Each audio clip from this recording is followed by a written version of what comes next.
할렐루야. 하나님께서 우리와 함께 하십니다. 예수 그리스도는 어제나 오늘이나 영원토록 동일하십니다.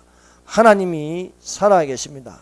하나님이 보내신 예수 그리스도로 말미암아 우리의 모든 죄를 십자가에 못 박고 예수께서 3일 만에 살아나심으로 예수님은 부활의 첫 열매가 되고 우리가 그를 믿음으로써 또한 부활된 몸으로 하늘로 올라갈 수 있음을 믿습니다. 오늘 말씀의 제목은 그러나 인자가 올 때에 세상에서 믿음을 보겠느냐라는 제목으로 같이 은혜를 받도록 하겠습니다. 여러분, 이 누가복음 18장 1절에서 8절에 가부와 재판장의 비유를 말씀하시면서 예수께서 항상 기도하고 낙심하지 말아라고 말씀하고 있습니다. 이 말씀을 하시고 8절에서 그러나 인자가 올 때 세상에서 믿음을 보겠느냐 하심으로 18장 앞에 있는 17장 26절에서 35절의 말씀 노아의 때와 롯의 때를 이야기하고 있는 것입니다. 그래서 인자의 나타나는 날도 이러하리라고 우리에게 말씀하고 있습니다. 어떤 도시에 하나님을 두려워하지 않고 사람을 무시하는 한 재판장이 있었습니다. 그 도시에 한 가부가 있어 자주 그에게 와 내 원수에 대한 원한을 풀어달라고 하였습니다. 자주 와서 이렇게 하니까 재판장이 얼마 동안 듣지 아니하였습니다. 그러나 재판장이 속으로 생각하였습니다. 이 가부가 나를 번거롭게 하니 내가 그 원한을 풀어주리라. 그렇지 않으면 늘 와서 나를 괴롭게 하리라고 말하였습니다. 그래서 내가 그 원한을 풀어주리라는 결정을 내립니다. 예수께서 이 비유로 말씀하시고 또 말씀하였습니다. 불의한 재판장이 말한 것을 들으라 한 것입니다. 이것이 무엇입니까?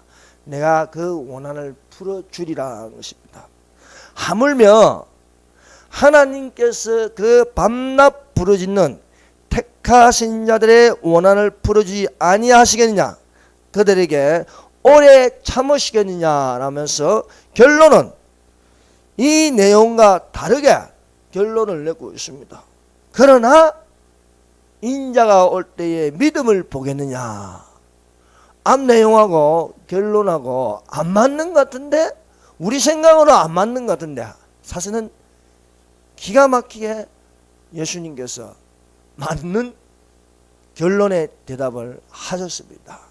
이 이야기를 하면서 전혀 아구가 안 맞는 건데 아구가 신비하게 맞아떨어서 이야기하므로 참으로 성령님께서 우리에게 놀라운 교훈을 주고 있습니다. 첫 번째, 항상 기도하고 낙심하지 말아라. 항상 기도하고.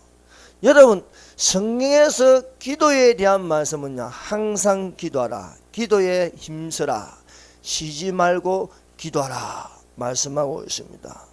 사람은요 계속해서 숨을 내쉬고 들이마시고 있습니다. 지금도 우리와 목숨이 붙어 있는 것은 코로 숨을 내쉬고 들이마시고 숨을 내쉬고 들이마시고 계속해서 반복하고 있습니다. 여러분, 손가락을 코에 딱 이렇게 대고 한 5분만 참아보세요. 죽습니다. 숨을 쉬어야 목에 숨이 붙어 있는 것입니다. 이런 것처럼 사람의 속에는 영혼이라는 것이 있습니다. 그래서 사람을 이분법으로 하면은 영혼과 육체로 되어 있습니다. 3분법을 하면 영과 혼과 육체로 되어 있습니다. 육체를 담는 것이 혼이고, 이 혼에는 지정의가 있습니다. 이 혼을 담고 있는 것이 영입니다. 이렇게 성령은 이 두 가지를 다 말씀하고 있습니다. 이 성경에는 사람 속에는 영혼이 있다는 것입니다. 이 영혼이 살아 있다는 것은 무엇인가? 이 영혼도 호흡을 하는데 그것은 바로 쉬지 않는 기도가 되어야 할 것입니다. 그러므로 성경에는 쉬지 말고 기도하라. 우리의 몸이 목숨이 붙어 있어 계속적인 호흡을 하듯이 우리의 영혼은 기도하는 영혼이 되어야 하겠습니다. 여러분, 기도하지 않는 사람들 보세요. 그 영혼이 멈춰 있는 것입니다. 우리가 영혼이 살아있다는 것은 말씀이란 영의 양식을 먹고 기도하는 영혼의 호흡을 하고 있습니다. 성도가 쉬지 않고 기도하지 않는다면, 기도하지 않고 있다면 그 영혼은 마귀라는 사냥꾼의 올무에 걸려서 끌려가는 모습이 되고 말 것입니다. 만물의 마지막이 가까웠으니 그러므로 너희는 정신을 차리고 근신하여 기도하라고 말씀하고 있습니다. 여러분, 기도는 어쩌다가 한 번씩 생각나서 짧게 기도하고 끝이는 것이 아닙니다. 우리는 기도가 일상생활이 되어 있어야 하겠습니다. 사람이 어쩌다가 가끔 숨을 쉬는 게 아닙니다. 숨은 계속 쉬어야 하는 것입니다. 들이마시고 내쉬고 들이마시고 내쉬고 이 호흡을 하듯이 기도도 마찬가지입니다. 그러므로 성도에게 있어서 그 영혼의 생명은 기도하는 것입니다.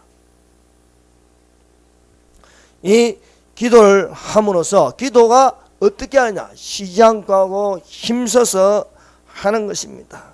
마음을 같이하여 기도에 힘쓰는 것은 하나님의 성령을 받는 것입니다. 여자들과 예수의 어머니 마리아와 예수의 아우들과 더불어 마음을 같이하여 오로지 기도에 힘쓰더라고 기록되어 있습니다. 제자들이 예루살렘을 떠나지 않고 마가의 다락방에 120명이 모여서 이들이 10일 동안 한 것은 기도에 마음을 같이하여 기도에 힘썼다는 것입니다. 그들의 목적은 분명합니다. 아버지의 약속하신 것을 기다리는 것입니다. 사도와 함께 모이사 그들에게 분부하여 이르시되 예루살렘을 떠나지 말고 내게서 들은 바 아버지의 약속하신 것을 기다리라고 예수께서 말씀하셨습니다. 부활하신 예수께서 40일 동안 제자들에게 하나님의 나라의 일을 말씀하셨습니다. 감난산에 올라가서 하늘로 승천하시기 전 제자들에게 당부하는 것은 아버지께서 약속하신 것을 기다리라는 것입니다. 요한은 물로 세례를 베푸으나 너희는 몇 날이 못되어 성령으로 세례를 받으리라고 말씀하셨습니다. 사람은 물로 세례를 주지만 예수님은 불과 성령으로 세례를 주십니다. 내가 성령 받았다. 우리 안에 성령이 계신다. 이것은 예수님이 주시는 것입니다. 마가의 다락방에 오직 성령이 임하시는 것은 120명이 모여서 한자리에서 기도에 힘썼던 사람들입니다. 오순절날이 이르러 하나님의 능력이 마가의 다락방에 쉬지 않고 기도에 힘쓰는 자들에게 임하셨습니다.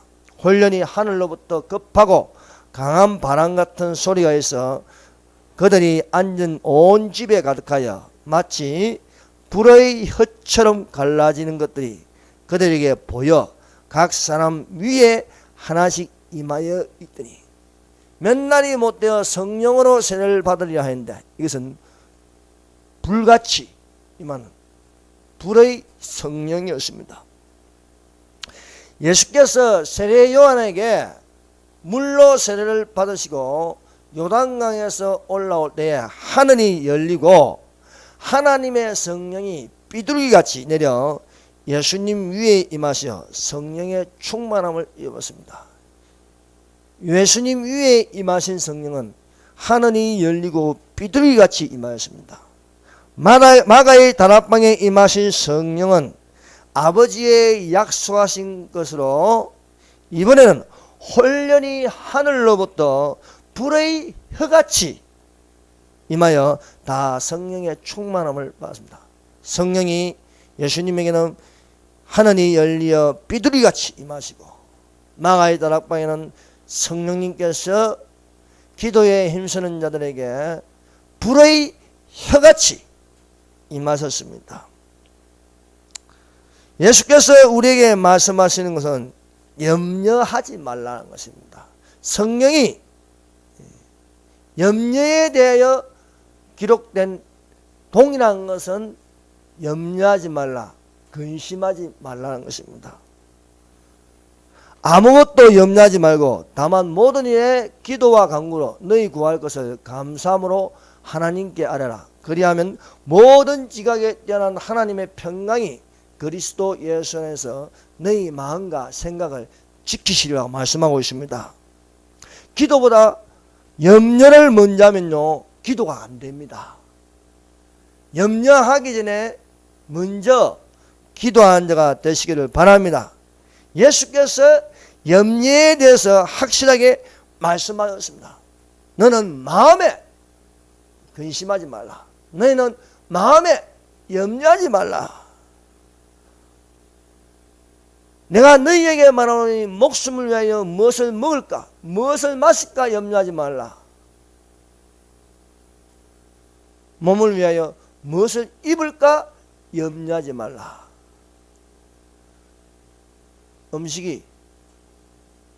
음식보다도 목숨이 더 중요하고 옷보다도 몸이 더 중요하지 않느냐는 것입니다. 그래서 예수님은 한결같이 염려에 대해서 말씀할 때는 염려하지 말라는 거예요. 그러므로 염려하여 이르기를 무엇을 먹을까 무엇을 마실까 염려하지 말라.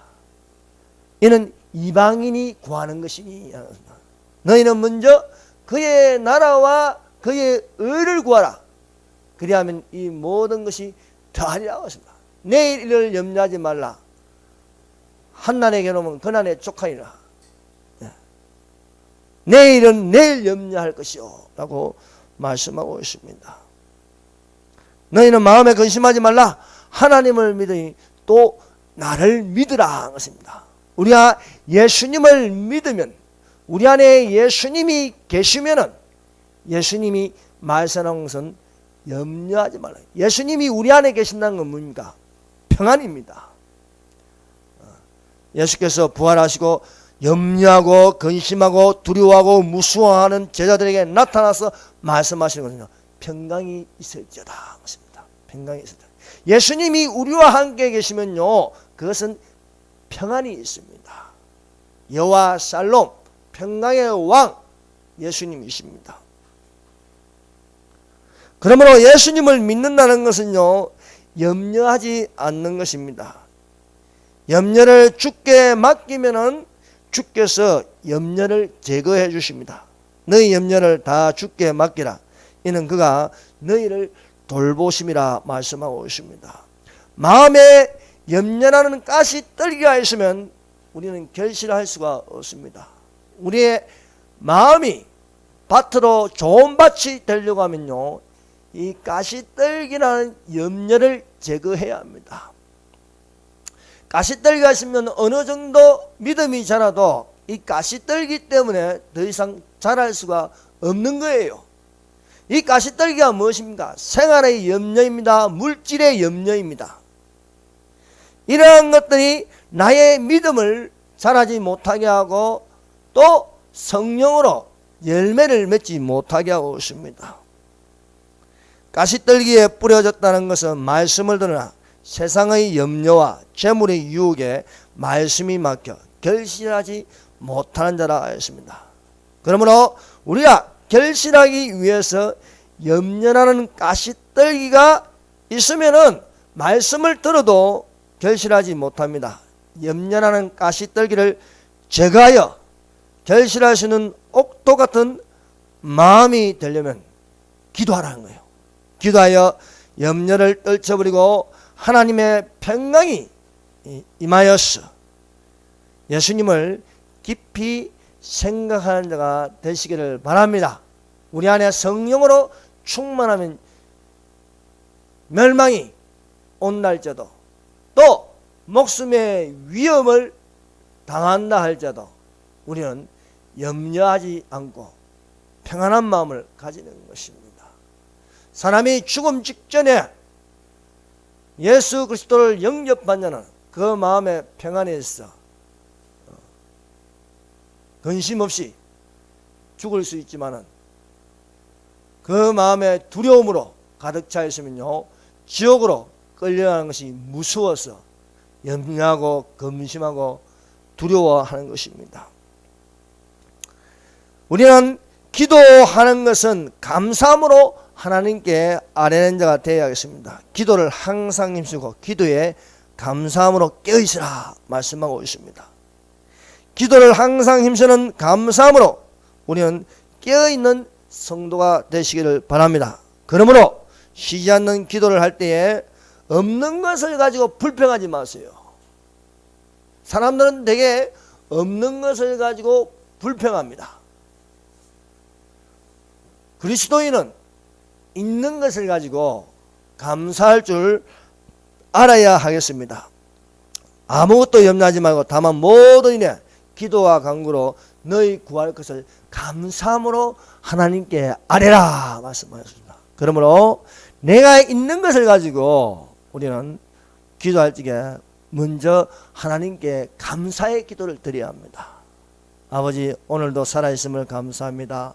오늘도 입으로 하나님께 기도할 수 있도록 해주심을 감사합니다. 오늘도 눈을 뜰 수 있도록 해주심을 감사합니다. 하나님 내게 일터가 있게 해주심을 감사합니다. 내게 부모님이 있게 해주심을 감사합니다. 이렇게 주일날 예배를 드릴 수 있도록 해주심을 감사합니다. 입술로 하나님을 찬양할 수 있도록 감사합니다. 있는 것을 가지고 감사할 때 그 감사를 통해서 우리 안에 기쁨이 넘치고 하나님의 축복이 있다는 것입니다. 그래서 성경은 기도를 계속하고 그 다음에 나오는 것은 감사라는 거예요. 기도를 계속하고 기도의 감사함으로 깨어있으라. 기도를 계속하고 감사하면요 전도할 문이 열립니다. 전도할 문이 열려 내가 무슨 말을 해야 할지 마땅히 할 말을 성령께서 가르쳐 주심을 믿습니다.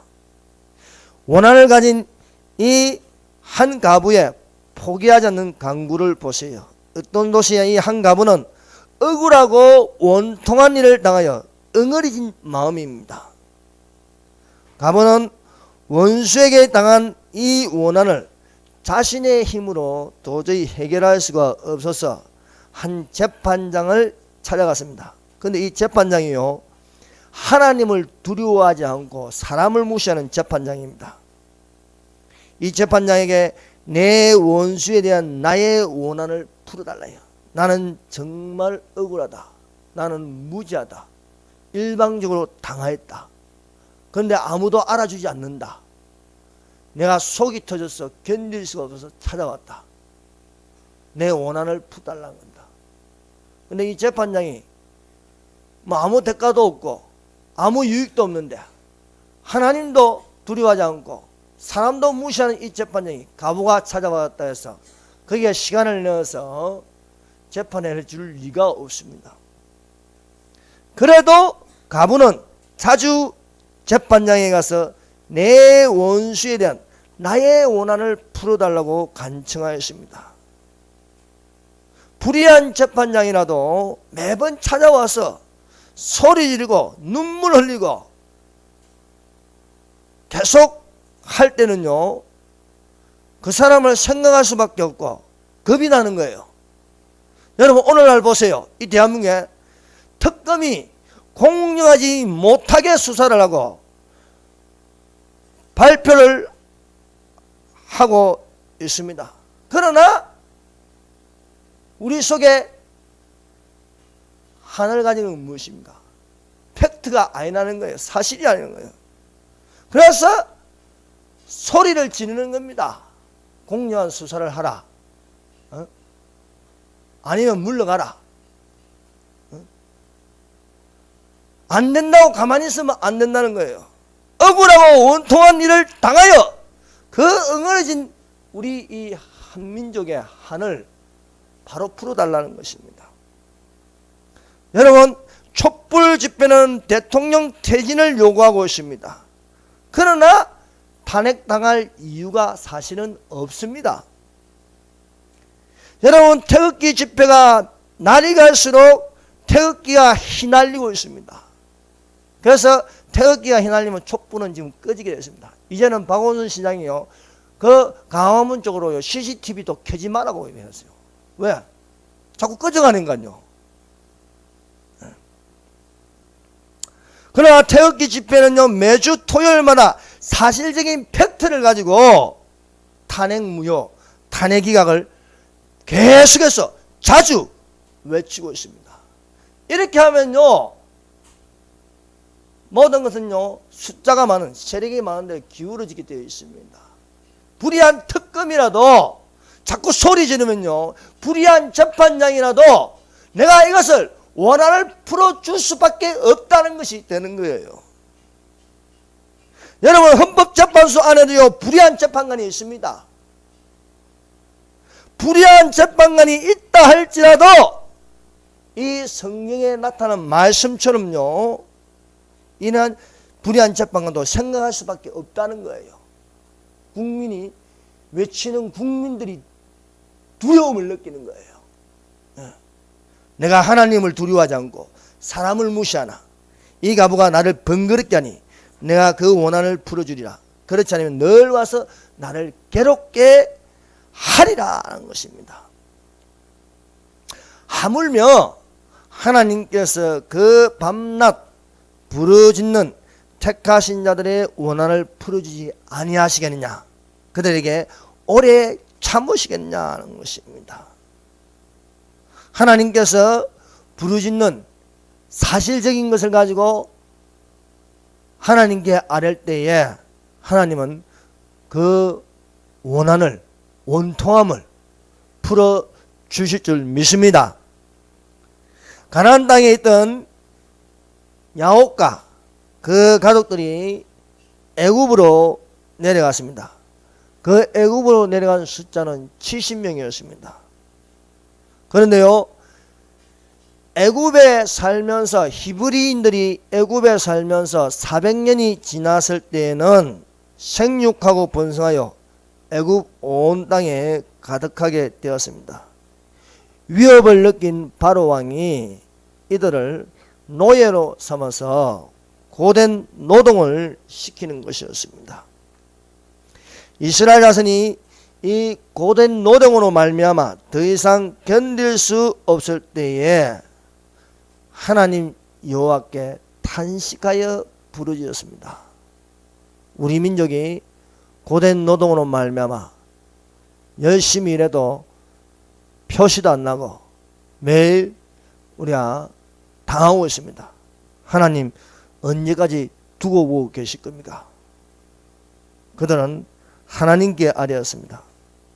그 고된 노동으로 말미암아 부르짖는 소리가 하나님께 상달되었습니다. 하나님이 그들의 고통 소리를 들으시고 하나님이 아브라함과 이삭과 야곱에게 세운 그의 언약을 기억하사 하나님이 이스라엘 자손을 돌보셨고 하나님이 그들을 기억하시더라 한 것입니다. 여러분, 대한민국이 위기를 당하여도 그 위기를 당하여 망할 것이 아닙니다. 지금 많이 부르짖는 사람들이 있습니다. 나라를 걱정하여 거리로 나오는 사람들이 있습니다. 소리치고 있습니다. 이것은 희망이 있습니다. 미래가 있습니다.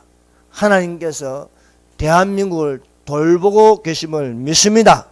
그것은 기도하는 자들이 있기 때문입니다. 너무 답답해서 견딜 수 없어서 밤낮 하나님께 기도하는 자들이 있는 것입니다. 대통령을 지켜주세요. 한가한 대통령 대항을 지켜주세요. 이 나라가 적화되지 않게 해주세요. 이 나라가 어떤 나라입니까? 자유가 있는 나라입니다. 폐쇄적인 북한처럼 되지 않게 해주세요. 우리의 가족을 지켜주세요. 기도할 수밖에 없는 상황이 되었습니다. 그러면 하나님께서 그 기도를 기억하신다는 거예요. 하나님은 부르짖는 기도를 들으십니다. 이스라엘 백성들이 고된 노동으로 말미암아 하나님께 탄식하여 기도할 때에 하나님은 그 기도를 들으시고 이 백성을 구하기 위하여 저 강야 미디안 강야에서 40년 동안 숨어있는 모세를 부르시어 이스라엘 지도자가 되게 해줘서 애굽에서 이스라엘 백성들을 끌어냅니다. 이처럼 하나님께서 대한민국을 사랑하십니다. 이 대한민국은 이스라엘과 비슷한 상황을 겪고 있습니다. 끊임없는 외세의 침임에도 불구하고 하나님이 이스라엘을 지켜주신 것처럼 대한민국 한반도의 5천년 역사에서 많은 순환과 고난이 있었으나 지금 현재에 여기저기서 정말 나라 걱정하며 기도하는 사람들이 살아있기 때문에 이 나라는 하나님께서 기억하고 계시는 줄 믿습니다. 한나가 속이 답답하여 견딜 수 없어서 하나님께 나아가서 눈물로 통곡하여 기도할 적에 하나님께서는 한나를 기억하였습니다. 한나를 기억하여 하나님께서 한나에게 사무엘이라는 대선지자를 낳게 해 주셨습니다.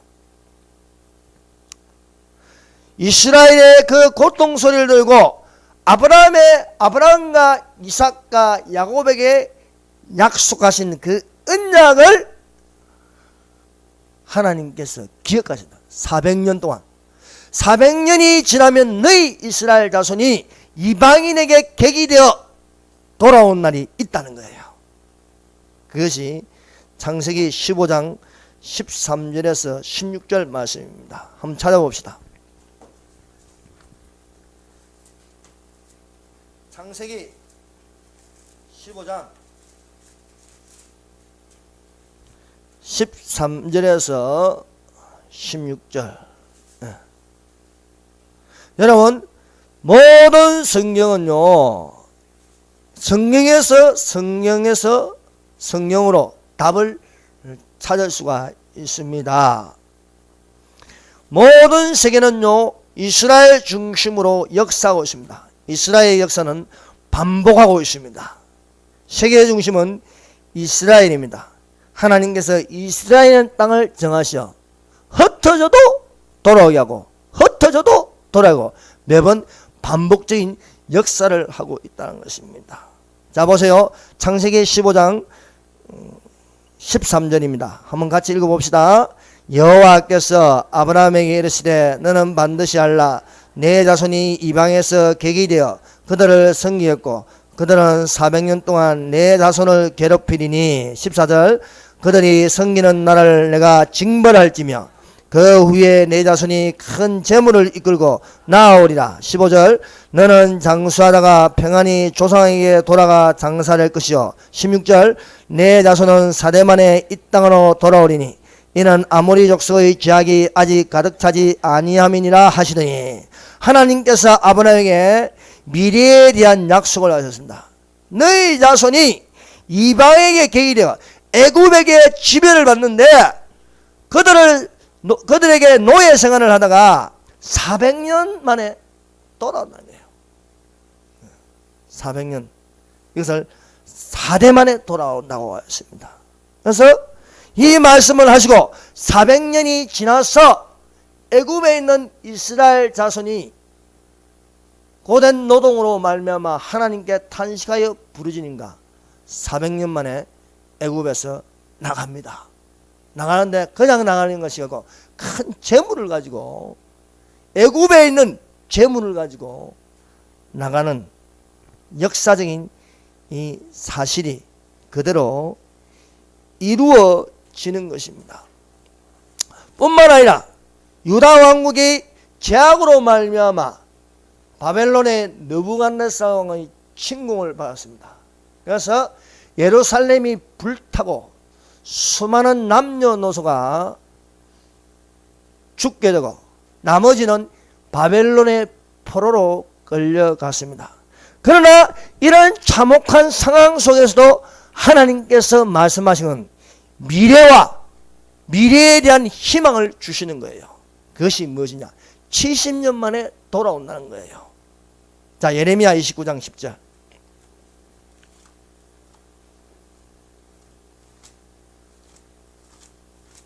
자, 예레미야 에스가일서 앞에 예레미야 29장 10절. 자, 읽어봅시다. 29장 10절. 여호와께서 이와 같이 말씀하시니라. 바벨론에서 70년이 차면 내가 너희를 돌보고 나의 선한 말을 너희에게 성취하여 너희를 이곳으로 돌아오게 하리라. 바벨론 왕 느부갓네살이 이스라엘을 침공함으로 말미암아 예루살렘 성전은 불타고 무너졌습니다. 그러나 70년 만에 돌아옴으로써 또 이 성전을 쌓는 것입니다.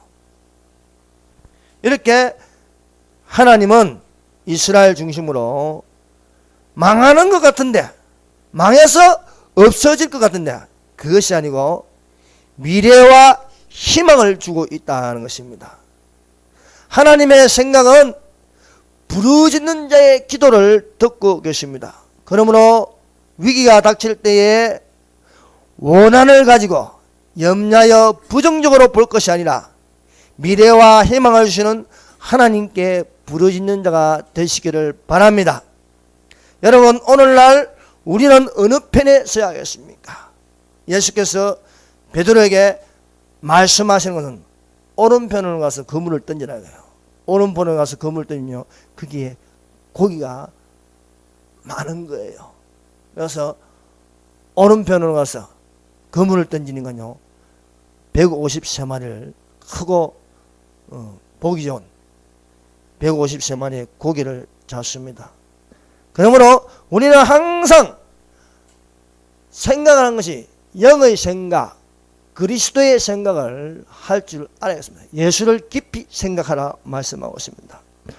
우리가 오늘날 하나님을 믿지 않는 사람들, 하나님의 반대편에 서 있는 좌파들, 그것은 왼편에 있는 사람들을 보세요. 그들은 항상 말하는 게 부정적이에요. 부정적인 거. 대한민국에 있는 좌파들을 보세요. 이들은 종북주의자다, 친북주의자들이라고 하는데 이들은 입만 열면 대한민국을 망하게 하는 말만 골라서 하고 있는 거예요. 이게 나라냐 하면서요. 이 땅에 태어나지 말아야 할 나라다 하고요. 헬조선이라 가지고 대한민국이 살기 힘들고 희망이 없는 나라라고 합니다. 대한민국 정부를 부정합니다. 그런데 정말 이게 나라, 아닙니다. 대한민국만큼 좋은 나라가 어디 있습니까? 우리는요, 사실을 바로 알아야 돼요. 그들이 말하면 망하는 나라지만요, 실상은 그렇지 않습니다. 대한민국은 자랑스러운 나라입니다. 이 좌파들이 주장하는 것을 보세요. 다 망하게 하는 거예요. 북한이 핵을 만들어 쏘려면요, 뭐가 필요합니까? 그 핵을 맞추려면요, 사드가 필요한 거예요. 사드 미사일이 필요한 거예요. 사드 미사일을 배치하는 건 당연한 거죠. 그런데 반대예요. 왜? 핵마다 죽으라 이거예요. 국가보안법, 국가를 지키는 보안이 되어 있어야 되는데 국가보안법 철폐하라는 거예요. 국정을 했잖아요. 국정원이 식물이 되는 거예요. 간첩을 안 잡아요. 간첩이요, 수두룩한데 이게 뭡니까? 나라 망하게 하는 거예요. 미군 철수하라. 여러분, 한미동맹이 되었기 때문에 이 한반도의 6.25 전쟁 이후로 전쟁이 안 일어나는 거예요.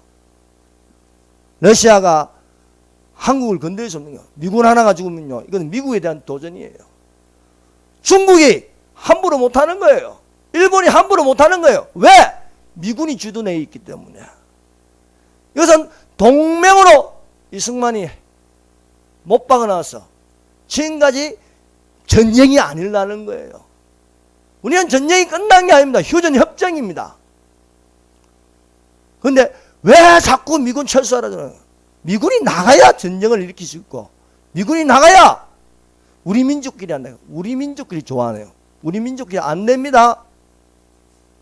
그것은 적화를 노리고 있다는 거예요.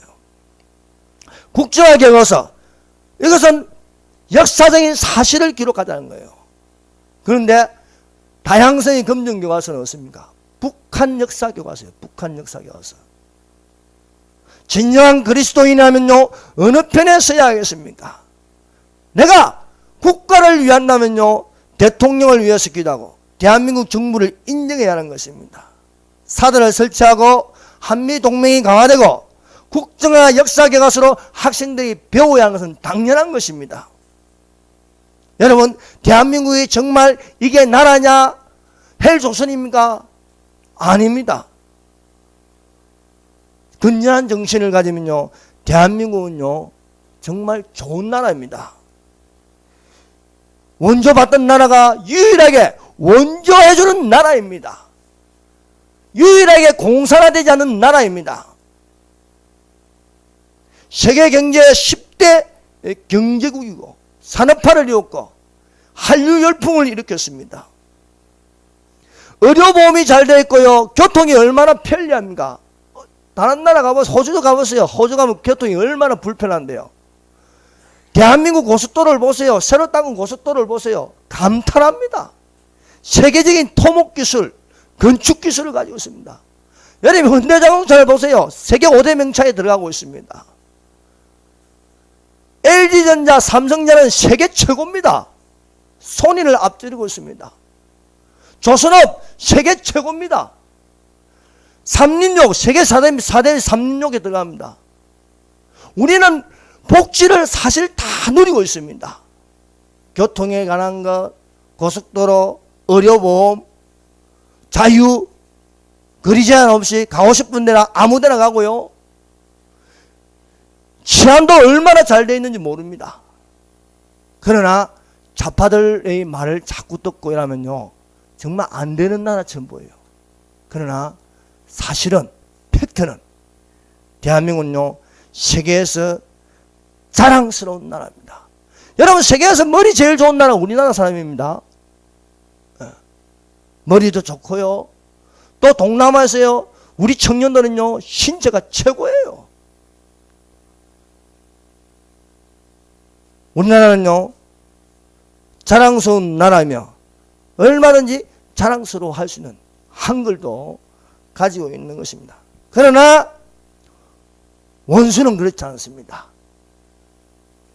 공산주의 영이 들어가면요, 모든 것을 대한민국이 하는 것을요, 부정적으로 보고 있다는 것입니다. 이런 나라를 망하게 하려고 하는 저 세력들에게 우리는 가만히 있으면 안 되고 하나님께 이 나라를 지켜달라고 부르짖어야겠습니다. 너희가 내게 부르짖으며 내게 와서 기도하면 내가 너희들의 기도를 들을 것이요, 너희가 온 마음으로 나를 구하면 나를 찾을 것이요 나를 만나리라 말씀하고 있습니다. 이렇게 하고 나서, 자, 여기서 이제 중요한 게 들어갑니다. 자, 8절, 18, 누가복음 18장 8절을 다 같이 읽어봅시다. 18장 8절 시작. 내가 너희에게 이르노니 속히 그 원한을 풀어주시리라. 그러나 인자가 올 때에 세상에서 믿음을 보겠느냐 하시니라. 여러분, 청야전술로 을지문덕 장군이요, 수나라 30만 대군이 쳐들어갈 때에 살수에서 다 섬멸시켰습니다. 복음로를 다 차단시켜버리고요, 100일 동안 먹을 양식을 가지고 왔는데 단숨에 끝내려고 하는데 짐이 먹을 양식이 너무 무거워서 하나씩 떨어뜨리고 가고, 그 중심에 들어왔을 때 을지문덕 군대는 잠시 피해 있다가 그들을 몰아가지고 다 죽여버려요. 지금 현 상황에서는요, 언론이 거짓을 하고요, 좌파 세력들이 강한 것처럼 보이지만요, 이 싸움은요, 이기는 전쟁입니다. 여러분, 저들이 분명히 후회할 날이 오고 있습니다. 예. 그래서 청야 전술처럼 모든 것을 다 차단시켜버리고 중심으로 놀지게, 언놈이 진짜고 언놈이 가짜인지 지금 계속해서 지금 가리고 있는 거예요. 이러다가 한쪽으로 몰아가지고 격퇴시키는 그런 일이 일어난다는 거예요. 그래서 여러분 기도하시고, 여러분 이렇게 속히 그 원한을 풀어주시리라고 말씀하면서, 그러나 인자가 올 때에 세상에서 믿음을 보겠냐는 것입니다. 이건 이거대로 부르짖고, 또 여기에만 치우쳤다가 주님 오실 날이, 생각지 않는 날에 주님이 오신 날이 있다는 거예요. 생각지 않는 날에. 그래서 그러나 인자가 올 때 세상에서 믿음을 보겠냐. 저도 계속 성경을 좀, 아니 왜 이 말씀은 여기에 기록되어 있을까? 이 가부에 대한 이야기를 해놓고 왜 예수님의 재림에 대한 이야기가 이렇게 끝에 들어가 있을까? 그 답은요, 바로 누가복음 17장 26절에서 37절까지의 말씀입니다. 인자가 올 때에 믿음을, 이런 일이 일어나는데 결국 우리가 중요하게 열 것은요, 그러나 인자가 올 때에 세상에서 믿음을 보겠느냐라고 말씀하고 있습니다. 인자가 올 때는 어떤 때입니까? 노아의 때입니다. 인자가 올 때는 또 어느 때입니까? 롯의 때와 같다는 것입니다. 노아의 때에 노아가 방주에 들어가는 날까지 사람들이 먹고 마시고 장가가고 시집가고 썰어 버릴 때까지 깨닫지 못하더라는 것입니다. 또 롯의 때와 같으니 이와 마찬가지로 롯의 때와 같은 사람들이 먹고 마시고 사고 팔고 신고 집을 짓더니 롯이 소돔에 나가는 날까지 깨닫지 못하더라. 그래서 불과 유황이 비오듯이 그들을 멸망시키니라 했습니다. 이 두 가지, 노아의 때와 롯의 때와의 공통점이 무엇입니까? 그것은 믿는 자는 빠져나간다는 거예요. 노아와 그 가족들이 예비하여 방주에 들어가듯이 환란이 오기 전에, 7년 환란이 오기 전에 반드시 휴구가 일어날 것입니다. 또 불과 유황으로 덮치기 전에 롯과 그의 처와 딸들을 소돔 고모라에서 빼내요. 그런데 이것을 기억하는 거예요. 롯의 처를 기억하라는 것입니다. 롯의 처가 뒤를 돌아본 거로 소금기둥이 되었다는 것입니다. 세상에 미련을 가지고 있고 한 발은 세상에 한 발은 하늘에 걸쳐 있으면 어떻게 됐어요? 여러분, 일심으로 하나님을 목숨을 다하여 뜻을 다하여 힘을 다하여 주 너희 하나님을 사랑하라는 거예요. 인자의 맘이 노아의 때와 롯의 때와 같은데, 인자가 올 때에 이 땅에 큰 사건이 일어나는데, 그것은요, 인자가 올 때 그 밤에 둘이 한 자리에 누워 있음에 하나는 데려감을 얻고 하나는 버려둠을 당할 것이다. 두 여자와 함께 맷돌을 가고 있다가 하나는 데려가고 하나는 버려둠을 당할 날이, 그날과 그 시간이 있다는 것입니다. 기도하겠습니다. 이 시간에 다 같이 기도합시다.